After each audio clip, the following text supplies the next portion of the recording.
Hello everyone and welcome back to FTB Skies 2. Last time we got our SPS up and running and built our lithium towers. Now we're going to finish up Mekanism, and by finish up I mean it's fusion time. Now before we get into the fusion, there's actually been a few comments about this, and this is something I never knew, so I'm going to share it. You can soul surge nitro reactors. Now it won't show directly in your nitro reactor itself that is making more power. Like, we're making 400,000 FE a tick right now, but it will show once you have, like, say, a flux network, or in our case, an induction cell. As you see, we've done a lot of the construction. We had all the resources to make the fission parts. It's just the polonium pellets and some atomic alloys. And then the induction cells, well, they take forever to craft, let me tell you. These require, well, we made 100 induction cells, so I'll show you. It requires 121,000 infused alloy for reference. So it takes a very, very, very long time to craft all that, just because our setup isn't like the most efficient over here. We could do double machine. Heck, we could even do 6 of each machine on top of them around a single thing. So our setup's not the fastest. I just crafted it and went to bed. And then I woke up this morning, and while we had all the induction cells done, the providers themselves aren't bad. They just require the control circuits, and we only needed the 25 of those only. One of those was the one we made the other day for the recipe for the mechanized supercomputer, which is no longer bugged. So when I thought it was just 1, 1, 1, and 1, it is actually 16, 1, 8, and 4 of the ingredients we need. Luckily, as I went to bed to let those things craft, we also got a few antimatter pellets while I was asleep. So we have 33 pellets, luckily, so I'm not too worried about that. I think that's enough antimatter to complete the pack. I could be incorrect about that, but I'm pretty sure 33 is enough. Nevertheless, this guy is just going to keep running because I see no reason for him not to be. But what we want to do is get our induction cell set up. Now, these guys are very simple to build. I believe the max size is 18 by 18, yes. So what's fun is you can actually just go into the building of the induction matrix with JEI mechanism, and it'll tell you how much of something you need to craft. So for example, if I wanted an 18 by 18 by 18 max size, I would need 215.34, right?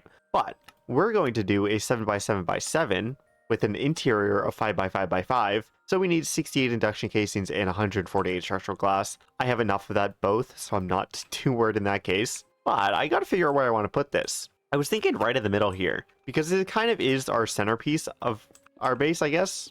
Not really, but it kind of is. And I'd want to do glass on each side like this, just so we can see it all the magic happening, you know? And then with our induction providers and these guys, all we have to do is come down here and place them down. But our construction stick does not want to work, apparently.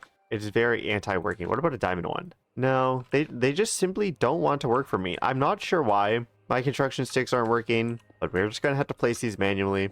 I always like doing, just for point of reference, I always do bottom layer of induction providers no matter what size I do it, and then I fill the entirety of the rest of the thing with induction cells. Now, you don't need this many induction providers in general. I just prefer it. So with something like this, we just fill in the top with some induction casings, and as long as we slap 2 ports on it, that's all we need done. So we're gonna go with, let's go like this, why not? Now, I will say, if you are using flux ports to power your induction matrix, you have to have 2 different networks. And I'll show you why right now. So if we come over here and let our flux network just absolutely fill this thing, you'll see our power is going up as it is coming in. However, if I put a flux plug on the other end and set it to the same network, what's going to happen is this thing's just going to become a loop. It is going to go in, it's going to go out. It's going to go in, it's going to get out. Now, you could set individual priorities or power surges for specific things like this. However, the easiest method by bar none is to make a new network. And we're going to set this one to reactor, and we're going to name it green. So our input is going to be our reactor. Our output is going to be our main network, which everything already is connected to. So that means we need to change our power source to this guy up here. So if we come down to these guys and put them all to our reactor, now with this all set up, we can actually see our current input. There's a bit of buffer, unfortunately, with a lot of our reactors at the moment. I think that's why our number looks inconsistent. Yeah, because this number is getting constantly pulled out. However, we are making a decent amount of power, to say the least. If we look at our input generation, we are generating around 11 million FE per tick. I fixed all of my reactors that were slightly messed up, and that's mainly because I was, for some reason, not setting them all to output down here. A lot of these guys, the nitros, were just filling back up with power. Now they're all being extracted properly. So our total power generation is around 11 million, or around just shy of 12 million FE per tick at the moment. So remember that number, 11.8, okay? We are now going to soul surge them all, and you have to make sure you're doing it from the bottom like this. According to the comments, this is the only place you can do it. Now, I haven't fact-checked that for myself, but I assume since multiple told me the exact same thing, it is trustworthy. So we're going to go ahead and soul surge them all. If we come over down here with the wireless connector, place down an interface, right click our souls in. It doesn't really matter how much, but you see they're going in already, which is perfect. We should be generating a lot more power. Now, like I said, when you right click it, it won't show the generation factor going up at all. So if we come over to our induction case, now you can already see at the top there, it is going up like crazy. We are making 45 million FE per tick. Now that's quite a lot, but not as much as the fusion reactor can make. However, what it does mean is we can up this measly amount over here to say 3 million on each side. I'm not going to use all of my power on this guy, but we could do a solid 3 million, and that's going to speed this guy up a lot, which means we will process our polonium faster and get antimatter faster. But yeah, our induction matrix is done, and we have a power bank now, and we are making a ridiculous amount of energy. Once again, thank you to the people who told me you can speed up reactors with souls. That is incredible news. However, that's not all we want to do. Like I said, we want to make the fusion reactor. And this guy is pretty simple to make itself. However, we're going to need to fuel it. And to do so, we're going to need deuterium. However, to do so, we're going to need to fuel the reactor. And we don't have the fuel for it just quite yet. Now, one of them are really easy to make. Lithium turns into tritium. In this, we just need another Solon neutron activator to do so. So once again, we can make tritium very simply. However, the other fuel the reactor needs, and technically speaking, you need both fuels to make the DT fuel to jumpstart your reactor, but we technically don't have to do that since the quest down here gives you a full Horlum with DT fuel. So technically speaking, you don't need to make both. You can only fuel it with one, but that's just inefficient, and they're both just water and energy to make. As the quest actually says here, they're just simply water and energy, which is true. That's all the fuels are. And someone in the comments let me know, all you have to do is click I already have power. And then yes, all of my quests unlock themselves, which is fantastic. So we were able to claim our extra SPS casings that we do not need. But what was nice is that we were able to get to this D2 fuel Harum that we haven't actually claimed yet, but we do have it. All right, so what's nice is the first fuel we have to set up is with our lithium here. And luckily we're already condensating it into lithium gas, which is perfect because that's what we need to put into our solar neutron activators. And we're going to do 4 wide just to match the width of this guy. So we'll go ahead and import it all into the back. And once this is daytime, we will have our solar. We just have to make sure we're never underneath those solar panels there, but that's underneath our main island, so I'm not too concerned on that front. But with these, we will make tritium. So I'm simply going to collect that in these. And for our buffer, we'll just use chemical tanks for these guys. Very, very simple. And I guess I'll just slap it down right here. And then once it's daytime, we will have our tritium being made. Now, for the other one, we're going to need heavy water. Heavy water is very simple to make. The JEI will tell you all you have to do is simply put filter upgrades inside of pumps. So we have 50 electric pumps here. It's excessive, but I don't mind. They're very cheap to make. It's just some steel casings, osmium, and fused alloys, which we have plenty of. And then with this heavy water, all you do is throw it into an electrolytic separator, get oxygen and deuterium. We avoid the oxygen and keep the deuterium. So instead of painstakingly filling up 9 million buckets of water or having to bring water buckets down here to make pumps, I'm simply going to use an Emperor's Chalice from Reliquary, which is really simple to make. The recipe, if you have a mob farm, is nothing, and this guy is really cool. So you can either have it on right-click mode, which will place water, or on shift right-click mode, which will pick water up, and it's an infinite water bucket. So it's really nice to have. So we have our pump now, and I don't need the 50 pumps that we made, obviously, but we'll simply do something like this for each one of them. And then with these guys, all we're going to have to do is give them a bit of power and suck out the heavy water. To get the heavy water, like I said, you're going to need filter upgrades in all of these guys. As we've given power to these guys, they are making heavy water. I've given them 8 energy and speed upgrades as well as 1 filter. Now I will say, as I'm setting up the power here, I've had a few comments about this, and yes, we could very well easily use applied flux, which is a add-on for AE2, and yes, it is fantastic. It has both insane power storage and also incredible transfer rates, as it isn't limited. Now Flux Networks acts the same in our case. We're using unlimited transfer rate with Flux Networks, and the only downside is nitro cables only doing 1 million FE per tick in that sense. But when we need more than 1 million, I just stick a flux point directly on something. But it is a fantastic way to power stuff directly with, say, an ME interface for our crushers and infusers up there. We can simply slap a card in there and say to give it power as well as the items it needs, and it's an all-in-one block power, so we don't have to do entangled block messes like this to power stuff with ME cables as well.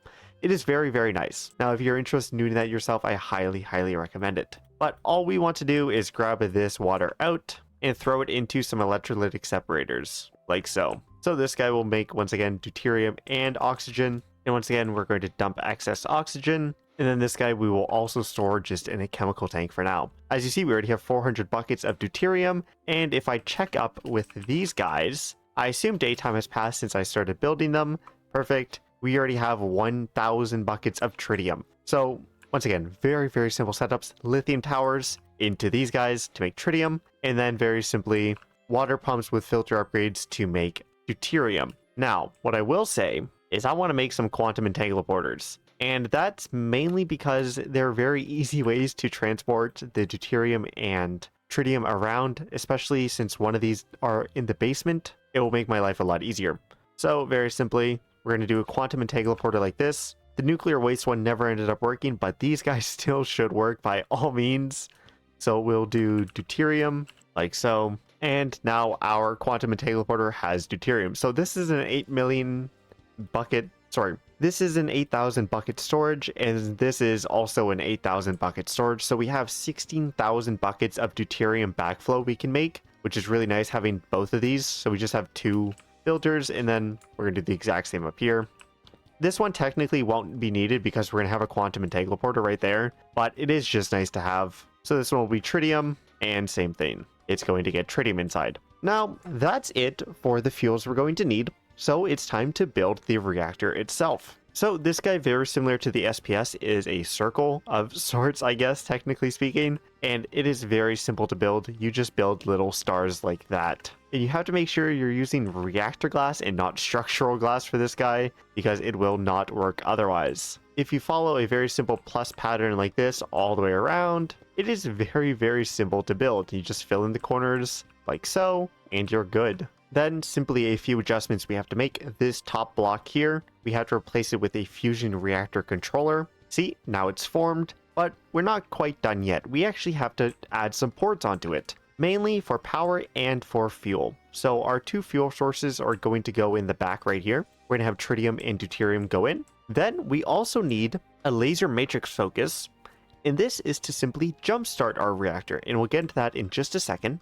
And then, like I said, we'll need one more to get our power out. So we'll go with a classic right here in the middle fusion reactor port, and that'll be our output for our energy. So we'll set it to output like so. Very simple. Now, this laser matrix focus here is very important. You need yourself a laser amplifier like so. Our case, we're going to build 2 of them. We need to make sure it's facing the correct direction like so. We're gonna have 2. Now you can extend this as far as you want, I believe. I'm pretty sure the lasers have no direct range. We're only going to do the 2 for now. It's not that big of a deal. Big thing is, come over here and set redstone detection to normal. Very important.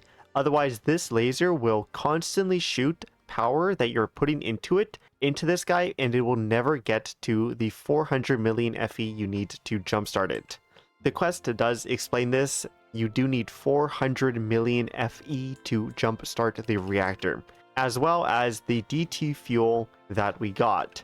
So this guy right here the Horlum, and as well as the 2 to 4 lasers they're giving us. We only unfortunately got 2, but we can make some more no problem. You throw the Horlum in top when you're ready. So for this guy, it's very simple. Lasers 1 block away from the source. In our case, we're just going to have to break underneath these to actually power these 2, which is not a big deal. So if we laserify this guy completely with our 10 lasers, we now have everything in place. The way these guys work is the energy you input into them will shoot into these laser amplifiers. This laser amplifier will be used to shoot a giant charge of 400 million FE into your matrix here.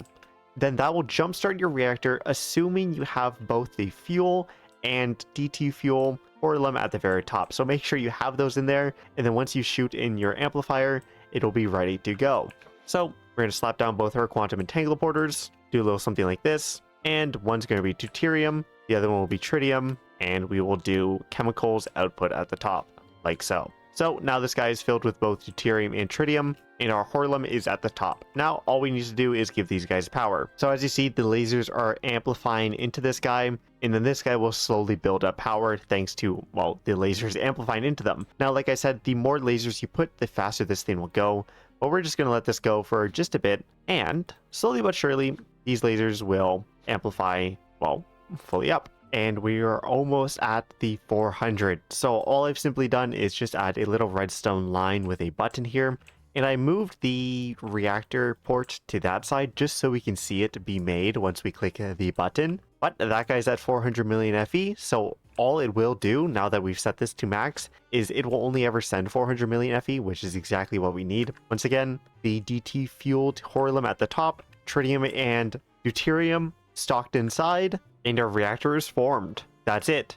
And as you see, this guy's completely drained of power now, and we can actually just turn this guy off entirely. Now, I will say it's technically unnecessary to get rid of your lasers. I'm going to leave them set up just in case we ever run out of fuel for some reason. This guy, we will need to jumpstart it again. But what's really nice about them is they can never explode. Even if they run out of fuel, all it will do is simply shut off, and you just have to power it up again to 400 million FE a tick and shoot it with a laser. Now, at its current rate, it's not doing very much. It's only making 400,000 FE a tick, which is nothing, right? If we edit the injection rate to say 50, right, we can come over here and see we're making 10 million FE a tick, which is amazing. So if we go to say an injection rate of 98, we are making 20 million FE a tick passively through this guy. And it is not using up our tritium or deuterium at all. But if we come over to our induction matrix, you're seeing we're already making 60 million FE a tick at the moment. This guy will, well, as you see, it's building up in power. So right now, it's only doing 14 million FE a tick, but slowly but surely, that middle cube will speed up very, very fast, and we will get a lot of power. So we just have to wait on that end. But yeah, that is Mekanism done. It's beautiful. We have our fission reactor, we have our SPS casing, we have our induction matrix, and we have our fusion reactor. The 4 late game multi-blocks of the pack are all completed. Now, with all of this done, we are going to be able to make the particle accelerator that we need for a few of the different items in the FTB pyramid. Now, one thing I will say about our fusion reactor here is it's nowhere near max speed, which is really fun. If we were to power this with DT fuel directly, it wouldn't have the limit of 98 millibucket injection rate. We could simply fill this tank up in the middle with DT fuel, and yes, it would be fantastic. We would have 200 million FE per tick coming out of our reactor. However, with our current setup, we are not making enough tritium or deuterium to make 1 bucket a tick of DT fuel, because that is what is required to upkeep this fusion reactor at all times. Now, we could make more lithium evaporation towers and a lot more pumps down below. That is why we made all 50 to begin with of the pumps, because I'm pretty sure that's the number you actually need to get enough deuterium to actually supply 1 bucket a tick. Obviously, with speed and energy upgrades in this pack, that isn't necessarily true, as you can speed and energize them up to 32 rather than just the default 8 in Mekanism.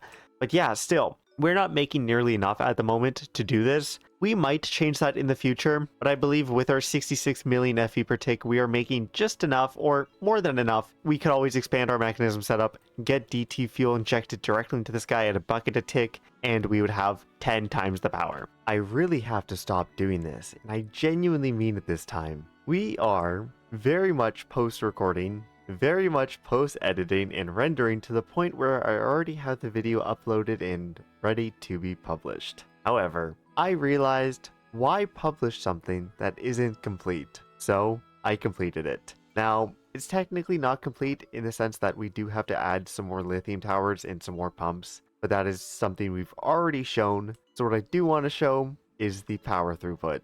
So we're simply put a chemical infuser down here. We switched it from deuterium and tritium fuel. As you see, our tritium is going down very fast, so we do have to get this fixed pretty soon here, and I'll be doing that immediately. But what I want to say is we have DT fuel going in, and yeah, we're 2 injection rate, which is still burning 1,000 millibuckets a tick, which is insane, but we are making 199 million FE a tick, so basically 200 million FE a tick at the moment. So if we come over to our induction matrix now, we are now inputting 246 million FE a tick. If you remember at the beginning of the episode, it was 11.8.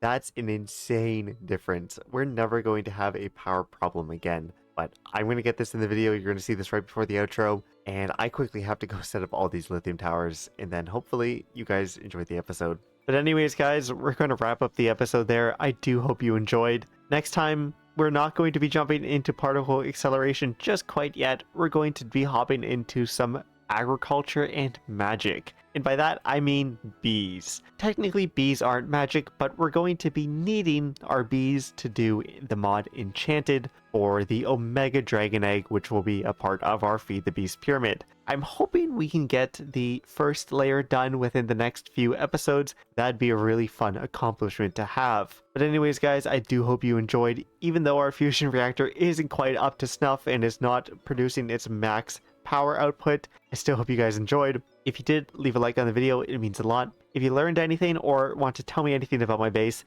leave it in the comments below, I do appreciate it. And if you don't want to miss any future uploads, hit that subscribe button. Thank you guys so much for watching, and I'll see you in the next one. Bye bye!